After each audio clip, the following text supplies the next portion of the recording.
Okay, so this morning we're going to continue looking at our series in John's Gospel.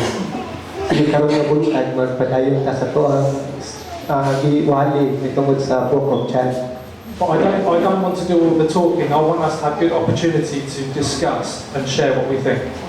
Dili lang kay magistorya ta mitungod ani kun dili ato ang diskasan diskutan kung unsa ang wali karon. So today we're going to be looking at John's Gospel chapter 6. So magisgot ta karon diha sa John chapter 6. So I don't know if someone's got it in the Bible or in the side. So katong pwede ninyo tanawon ninyo ang Bible kung namoy Bisaya pwede pod.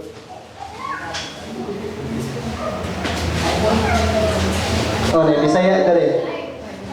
Bisaya. Say gusto Bisaya. Sukan Bisaya. Kira. Yes, Yes, of course. So, palihog daw kong basa. Ay, Jo, palihog kong basa sa Bisaya, Jo. Basahon daw Bisaya. Salamat, Jo.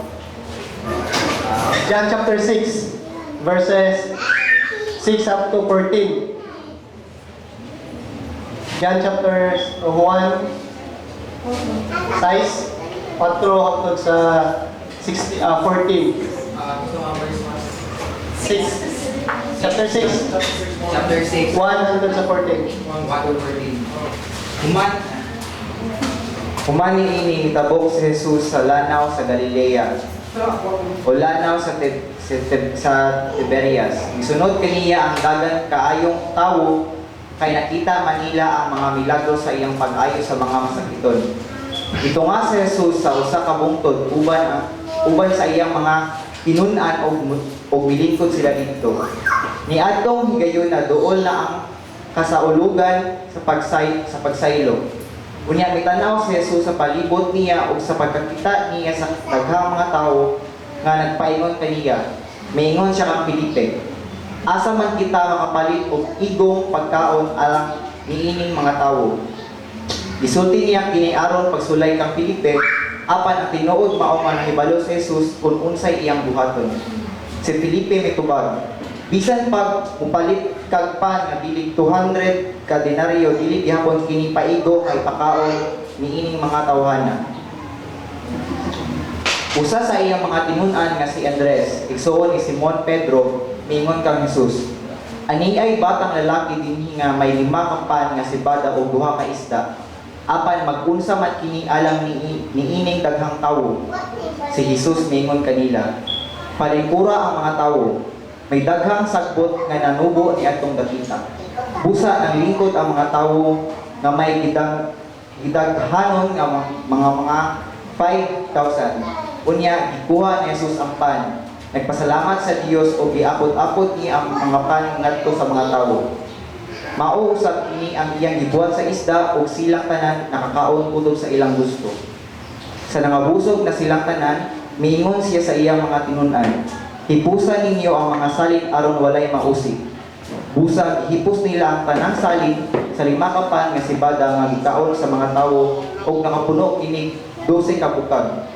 Sa pagkakita sa mga tawo sa milagro nga gihimo ni Jesus, miingon sila, sa walay duha-duha siya gayud ang propeta nga giingon sa kasulatan nga moanhi sa kalibutan.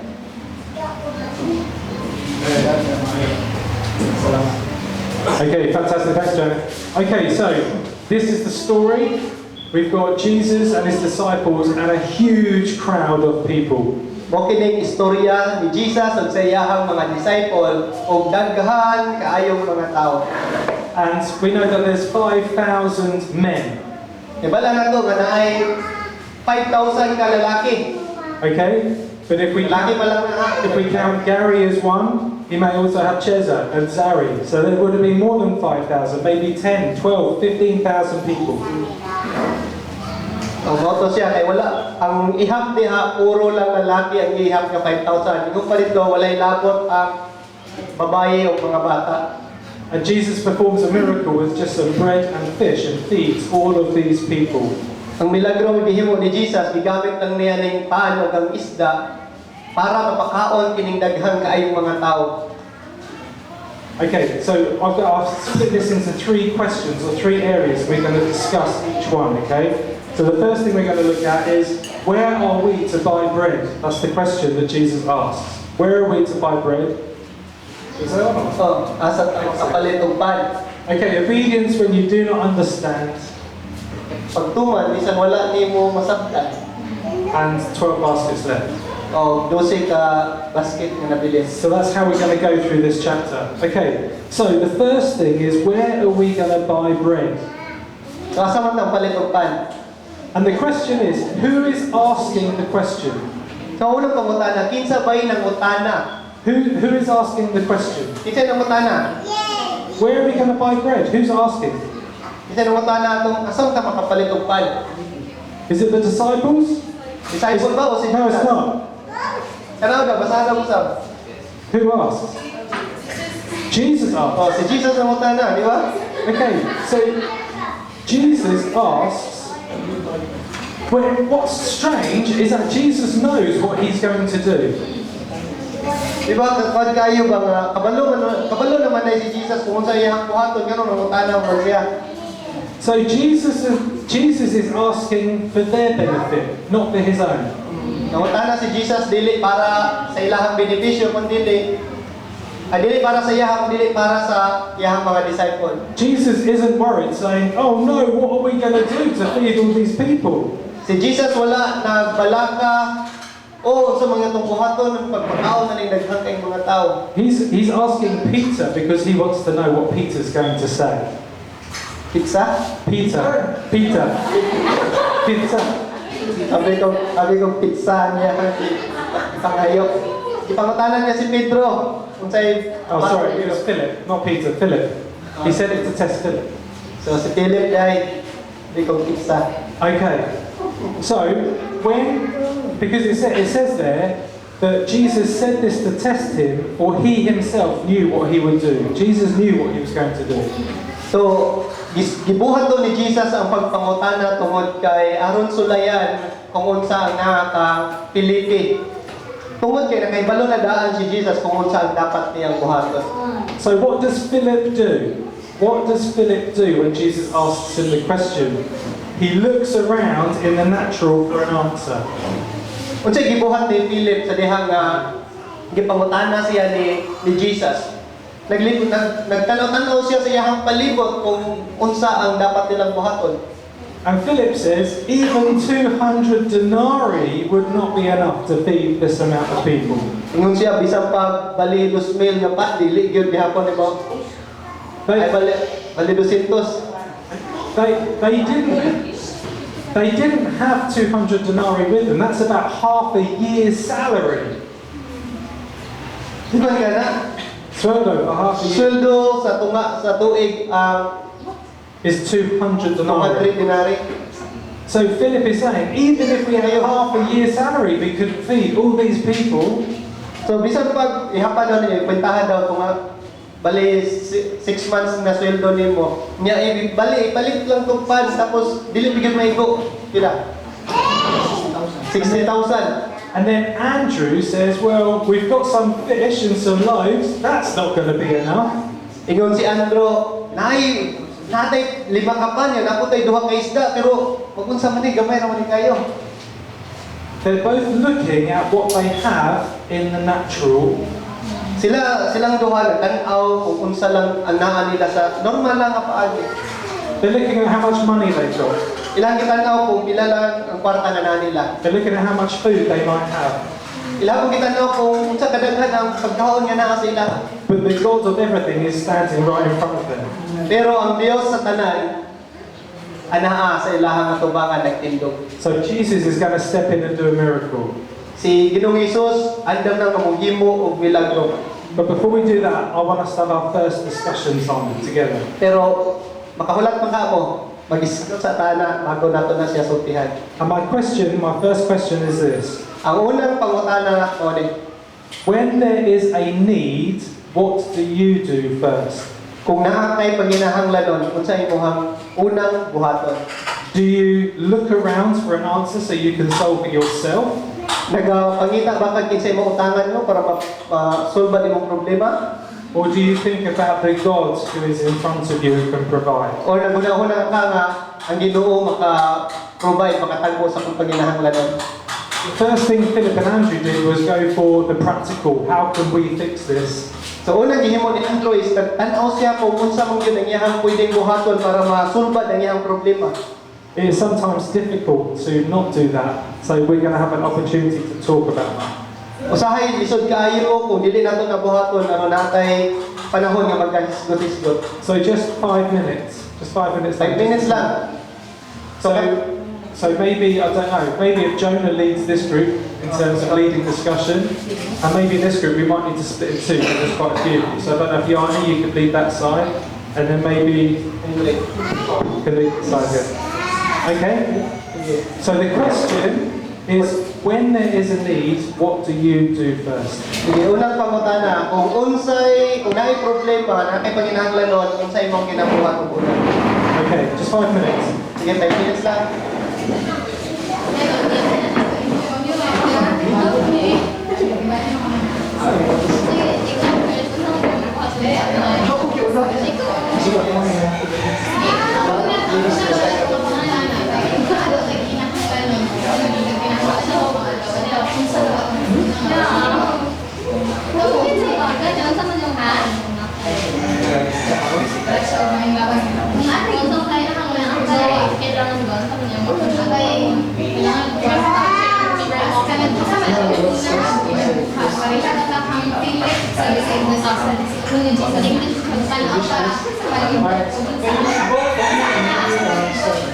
Para magubag ang atong pangutan at kung ano pinahanglan, mangutang ka or magkakaroon ka sa mga may kwarta or may pagkaroon sa atong pinakaunang mabuhat.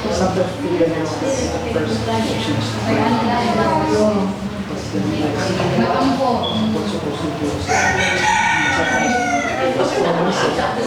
Diba? Hindi pinahanglan ba kaya ka naman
Okay.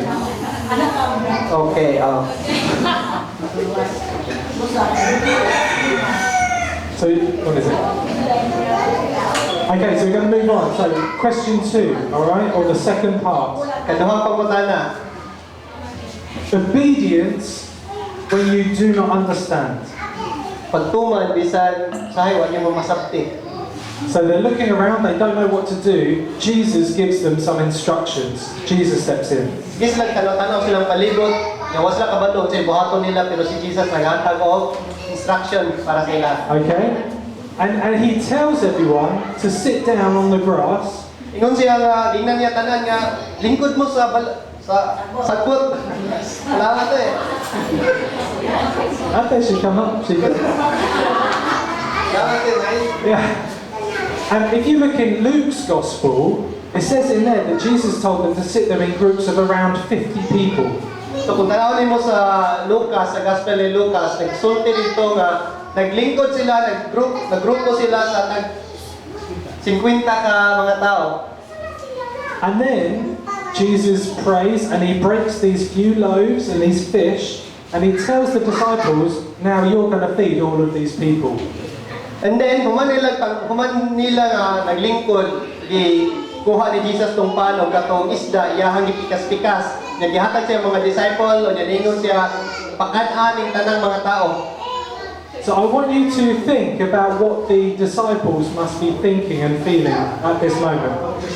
Una-una nga daw, 5 ra ka pa niya, duha ka isda, gipikas-pikas niya, ginagmay. Niya gingon siya sa iyang disciple, sige, pakaon niya ning 5,000 ka tao. Ito kay huna-huna atong mga disciple, atong atay. As a disciple, they're going around saying, come on guys, get in a group of 50 because we're going to feed you. So, di ba? Una-una ni mga disciple, ingos lang nga, mga unamon, pagtapok sa mo, 50-50 kada isa. Food is on the way, come sit down, we're going to get you lots of fish and lots of bread. Okay.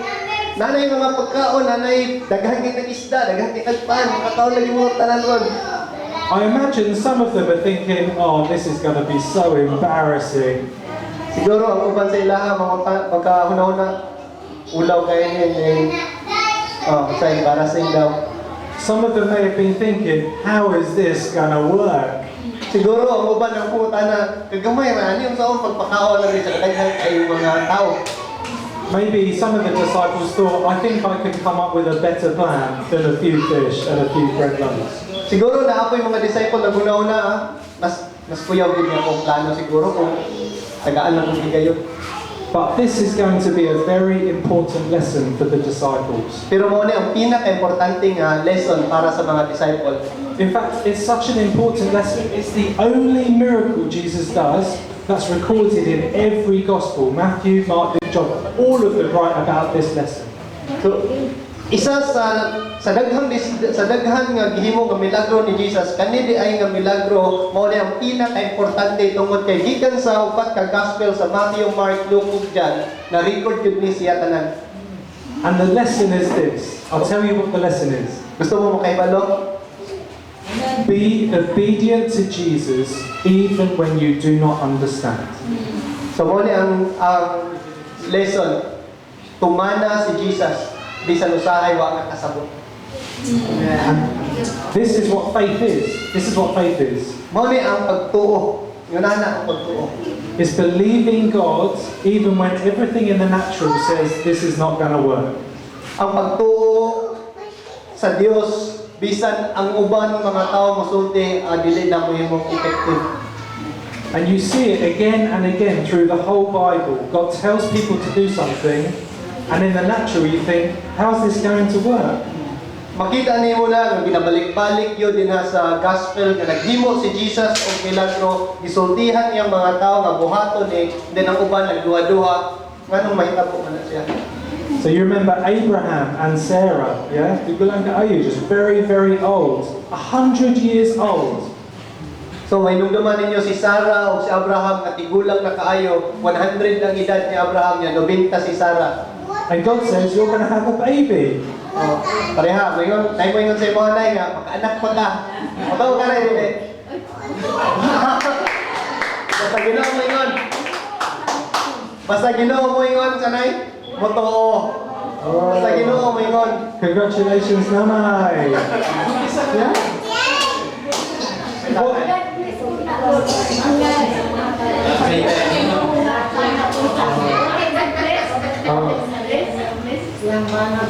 Basta Ginoo mo ingon.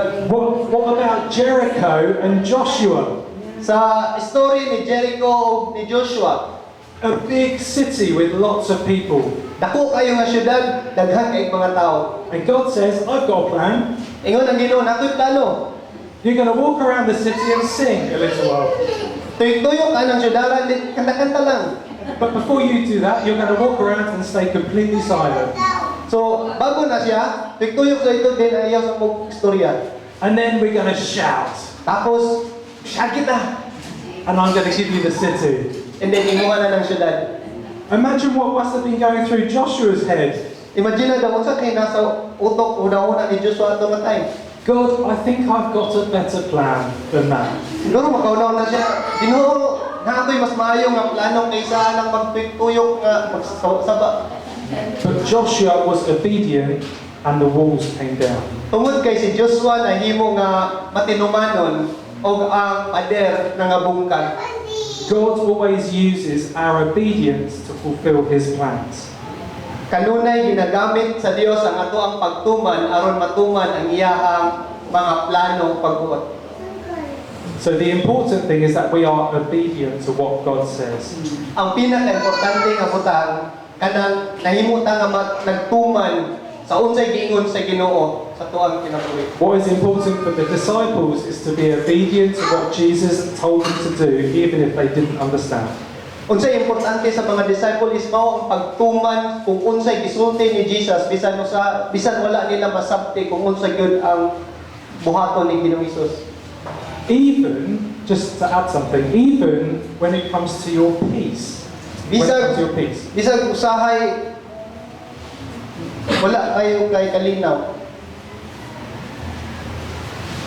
Okay? I'm not making it easy. It says in Philippians that we can receive a peace from God by the Spirit. Nagingon sa Pilipos nga makadawat ta sa kalinaw sa Ginoo pinaagi sa iyang espiritu. But what's interesting is this, it says a peace that surpasses understanding. Pero ang maka-interest kayo is dili lang siya basta-basta nga kalinaw. Kalinaw siya nga lapaw pa sa imong kauhanong pagpanabot. In other words, sometimes to receive the peace of God, we need to give up our right to understand everything. Usahay sa pagdawat nato sa kalinaw nga gikan sa Ginoo, ato ang i-give up ang atong paghuna-huna sa paghuna-huna og mga butang. We trust that God knows everything, so we just stay obedient, and that gives us peace. Nagtuo ta nga ang Dios makahimo sa daghang mga butang og inangna na sa tuwa aron makabaton tag kalinaw. We want to know the details. We want to know all of the answers. Sometimes God says, no, you leave that with me, and I will give you peace. Usahay gusto tag mga detalye, usahay gusto kayo tag mga kanang klaro, pero mingon usahay ang Ginoo nga ayaw na nag pangitaa, ihatag na sa tuwa kaya ako ray bahala na. God knows, God speaks, and that is enough. Ang Ginoo nahibalo, ang Ginoo mo istorya o tama na na. And that's what the disciples did. They were obedient. Ug mo na ang gihimo sa mga disipulo, nahimo silang matinumanon. Okay, so second question for us to discuss. So ikaduhang pangutana nga inyong tuang hisgutan.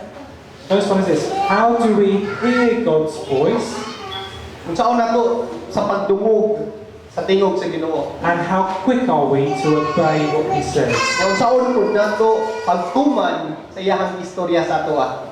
Okay, so how do we hear His voice, and how quick are we to obey? So unsaon nato pagdungog ug unsa pud ta ka-uptake kadali sa pagtuman? Okay, just 5 minutes. Yeah, that's not the question. Okay, Sige, 5 minutes. 5 minutes. How do people hear God, Unsaon nato pagdungog and how quick are we to obey?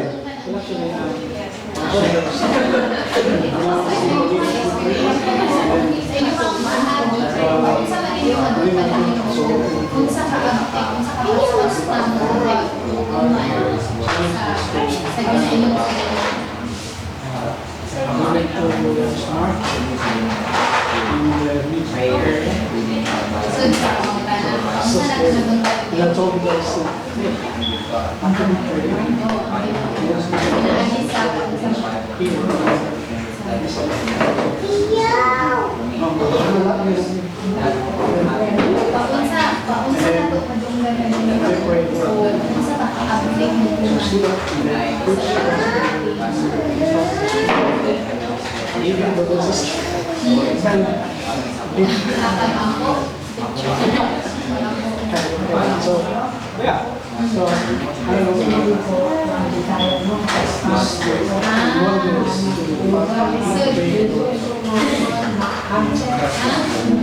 okay, first the plate. So great. And then once you spray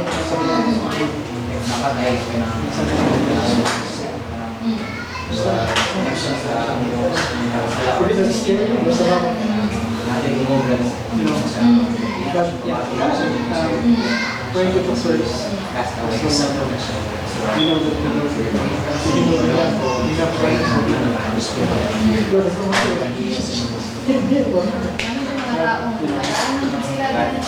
You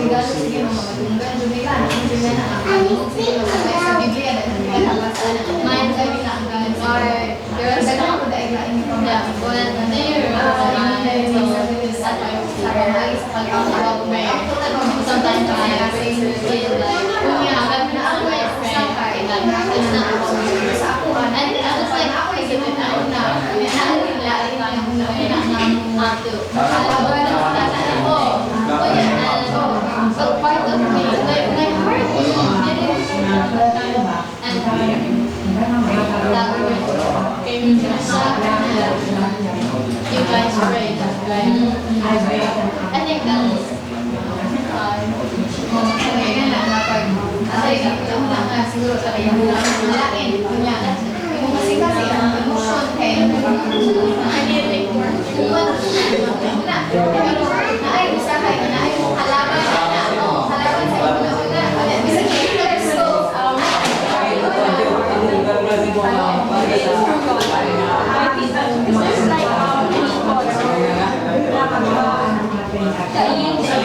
but then provided it be right. But then you can go into I feel very and I do it.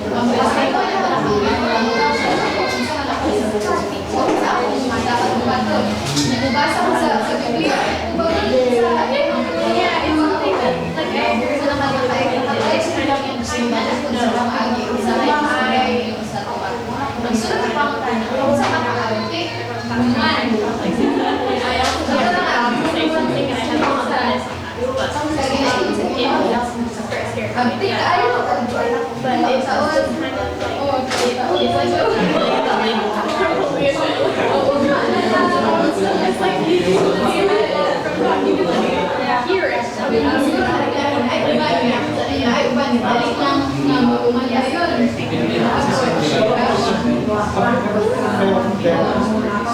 That's speaking to you.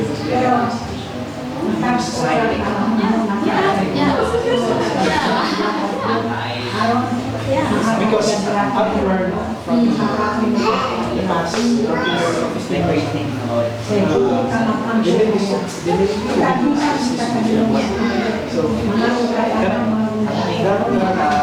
at least sa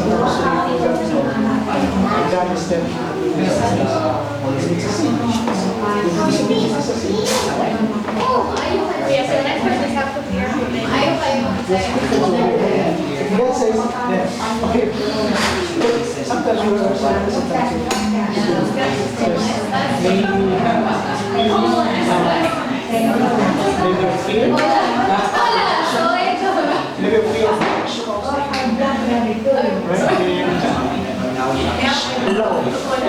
Yeah, I felt that. Yeah, I felt that. Like I can relate to that in the Okay. So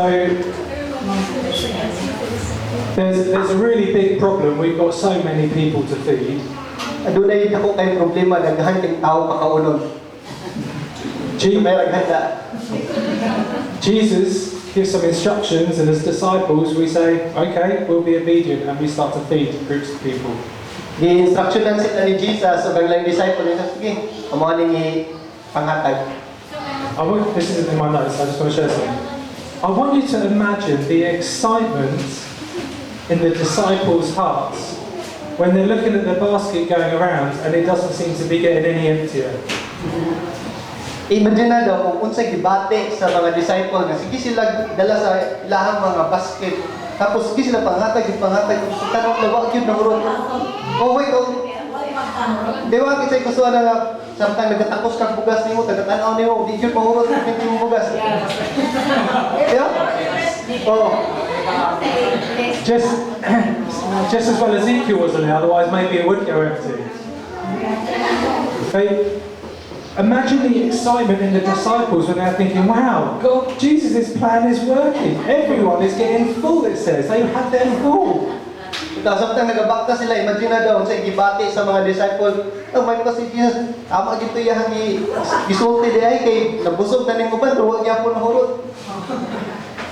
Do you know, following Jesus and being obedient to Jesus is always exciting. Ang pagtuman o pagsunod kay Jesus, makahatag sa imong excitement sulod sa imong kasing-kasing.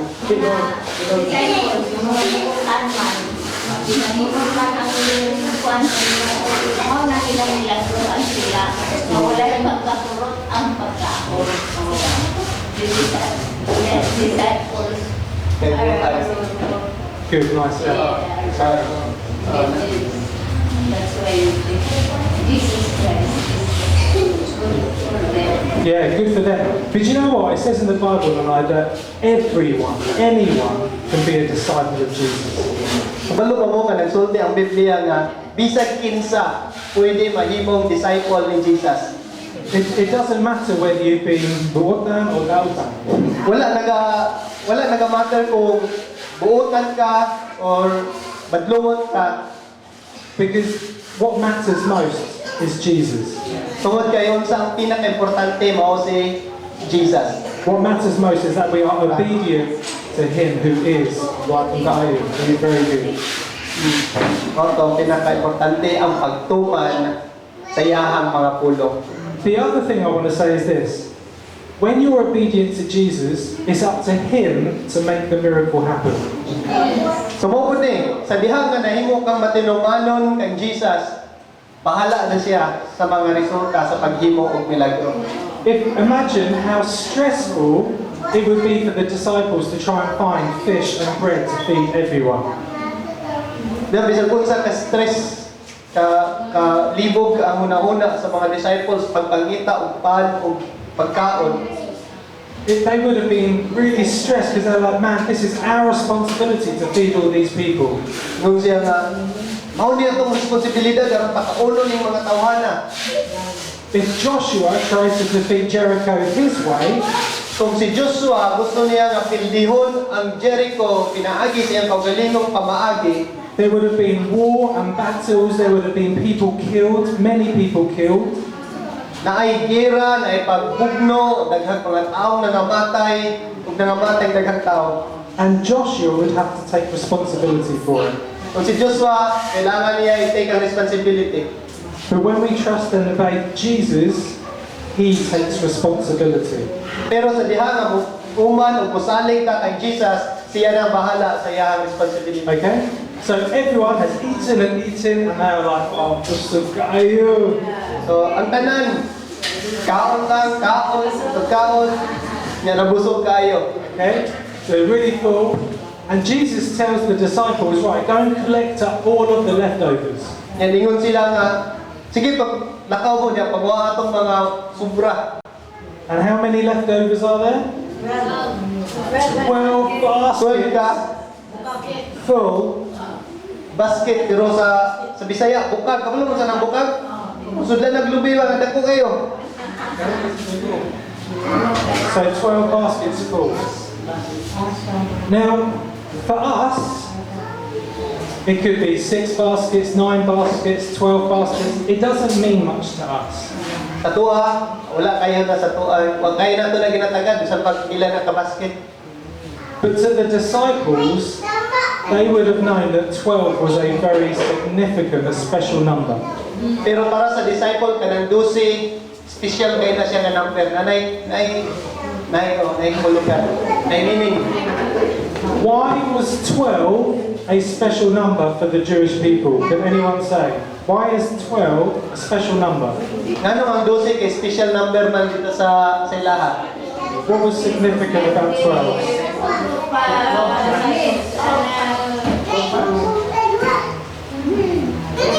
Alright? Kung ano na basket yung gusto, pag-reto, kaya tungkol sa tulad ka basket, sobrang kabusog nila sa ako, nalagay ko, alin lang na, nito ka ng bed, ang bed. So, busog kayo sila. Tatbaw sila sa panlaong, malihan na basket na doon. So what is significant about 12? Why is 12? What links 12 to the Jewish people in their history? Kung ano man yung 12, nag-connect man sa istorya sa karaang kaagi sa mga disciple. 12 tribes? Okay, the 12 tribes of Israel. 12 ka-tribo sa Israel. The Jewish people, the people of Israel, they were divided into 12 different groups, 12 different tribes. So ang Israel, na-divide siya, tunga siya sa 12 ka-klase ng mga tribo. And God's promise for the Jewish, for the Israel people, was that God was going to send a Savior to save all 12 tribes. Kaya ang saad sa Ginoo yahang magpadala siya og manluluwas aron luwason ang 12 ka tribo sa Israel. God's promise to Abraham, which passed on to the nation of Israel, is now being fulfilled with Jesus. So ang saad sa Dios ngadto kang Abraham nahimo nga na-fulfilled pinaagi sa kinabuhi ni Jesus. For hundreds and hundreds of years, the people of Israel are waiting for who is going to be our Savior. So ginatos pa ng mga katuigan ang mga katawhan sa Israel, sige guna-guna, kinsa bagyod kaha ni manluluwas kay padala sa Dios para sa tuwa. And Jesus performs this miracle, and with 12 baskets left, He's telling them that I am the fulfillment of that promise. Sa dihang naghimo si Jesus og milagro, ang 12 ka basket nagarepresentar kani si Jesus nagsulti nga ako ang manluluwas ug ako ang fulfillment sa saad sa Dios. Jesus is the answer for Israel, and He is also the answer for the whole world. Si Jesus mao ang manluluwas sa Israel ug siya ang manluluwas sa tibuok kalibutan. So in John, later on in this chapter, then this is what Jesus says. He says, I am the bread of life. So, kung imong basahon magyud na siya, nagsulti si Jesus, ako ang pan sa kinabuhi. Whoever comes to me shall never hunger. Kung kinsay mo adto kanako, muduol kanako, di na gyud gutomon. Okay? So He gives physical bread and people are full. So naghatag siya og pan ani ang mga tao nabusog. But then Jesus says, I am the bread of life, and if you feed off me, you will never hunger again. Ug pagkauman ingon si Jesus, ako mao ang tinapay o ang pan sa kinabuhi, kung kinsay mo kaon kanako, di na gyud gutomon pa. That is what this whole miracle is about. Mao na ang milagro, o mao na ang tumong ani nga milagro. Jesus wants them to know that God is able to give you your fill and sustain you.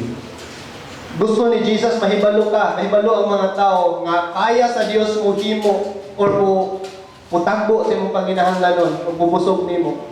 A great story, yes? Mundot kay istorya na. Isn't he good?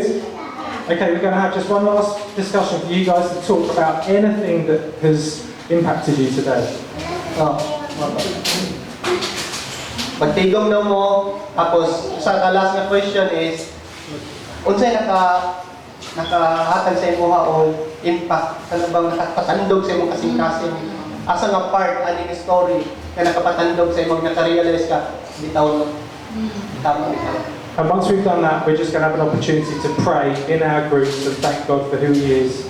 Then pagkahuman na, natay higayon nga mag-ampo sa to ang mga grupo.